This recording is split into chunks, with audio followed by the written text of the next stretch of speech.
আসসালামু আলাইকুম। গ্রীষ্মকালের রাজা আম শুধু একটি ফল নয়, এটা একরাশ আনন্দ, শৈশবের স্মৃতি আর মিষ্টি মুহূর্তের প্রতিচ্ছবি। হিমসাগর, ল্যাংড়া, ফজলি প্রতিটি নামেই যেন লুকিয়ে আছে এক টুকরো স্বর্গ। তাই তো কবি তার কবিতায় লিখেছেন, কাঁচা আমের ভর্তা মজা, পাকা আমের জুস, দেশি আমের আটি মজা, পোকা আমের দোষ। হরেক রকম গাছের আম, নামের নেই অভাব, ভিন্ন নামের ভিন্ন স্বাদ, এটাই তাদের স্বভাব।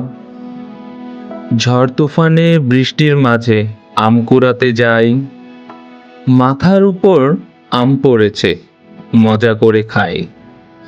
জ্যৈষ্ঠ মাসে ঘরে ঘরে আম সংরক্ষণ করে, দুধ চিরাতে আম চিপিয়ে খায় যে মজা করে। আম প্রেমী বৃদ্ধা শিশু, বৃষ্টি ও তাজরিন তাই। আরাফাতের প্রিয় আম আমরা সবাই খাই।